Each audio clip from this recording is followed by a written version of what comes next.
कलयुग की आधुनिक दुनिया जिस इंटरनेट पर टिकी हुई है वो इंटरनेट एक दिन बंद होने की बात अच्युतानंद जी ने मालिका के एक पद ने बताया है। लेखा यंत्र मान ओलटी पड़िब पढ़ा विज्ञानी भी बना मंग मंगुआल बोल न मानिवे ज्ञान को करी कलना। मतलब कलयुग के आखिर में एक दिन ऐसा समय आएगा इंसान जिस इंटरनेट के ऊपर इतना निर्भर है वो बंद हो जाएगा।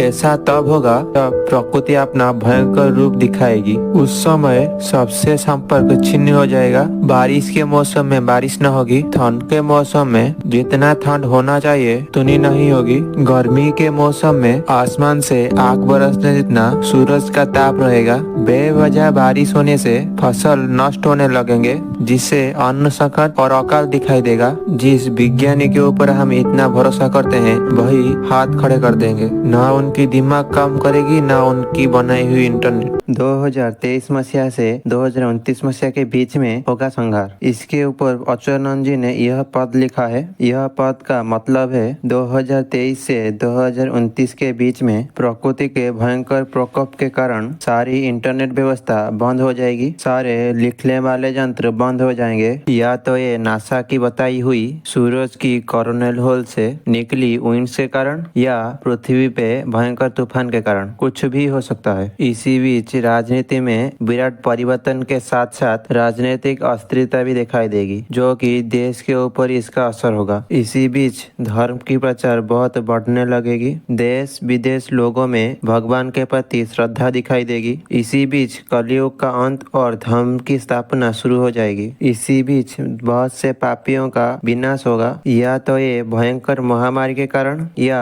युद्ध या प्रकृति का भयंकर प्रकोप के कारण, कुछ भी हो सकता है। ये सब कुछ 2023 से शुरू होके 2029 में आके समाप्त हो जाएगा। महापुरुष अच्युतानंद जी ने 2023 से 2029 के बीच के समय को बहुत ज्यादा गुरुत्व देते हैं इस पद में। जब जगन्नाथ जी बलभद्र सुभद्रा सुदर्शन भूदेवी और श्रीदेवी के साथ श्री मंदिर में विराजमान हो गए तब भगवान ने महाराज इंद्रद्युम्न और महारानी गुंडीचा को वर मांगने के लिए अनुरोध किया। तब रानी गुंडीचा ने वर स्वरूप मांगा, साल में एक बार आप मुझको मिलने जाएंगे, ये वर दीजिए। इसी वर के कारण जगन्नाथ जी हर साल रथ यात्रा में रानी गुंडीचा से मिलने जाते हैं और उसके बाद राजा इंद्रद्युम्न 3 वर मांगते हैं। पहले वर में मांगते हैं आपके लिए हमेशा मन में श्रद्धा और भक्ति बना रहे। दूसरे वर में मांगते हैं आप कभी भी ये श्री क्षेत्र छोड़कर न जाएं। और तीसरे वर में मेरे वंश में कोई भी न रहे। जब जगन्नाथ जी ने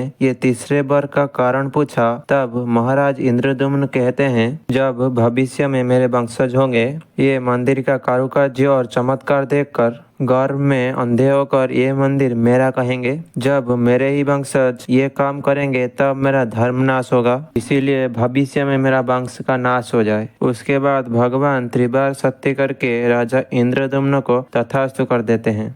पृथ्वी पे एक टूटा तारा गिरेगा, ये बात बताते हैं अच्युतानंद जी और मोहम्मद जी।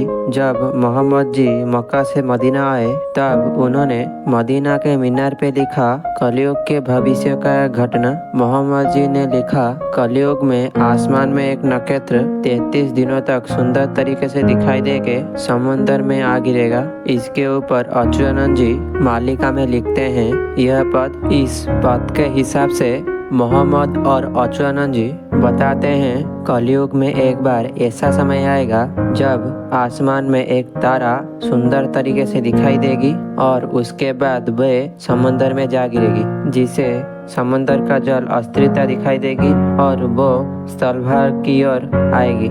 इस दौरान स्थलभाग में बहुत से तबाही होगी।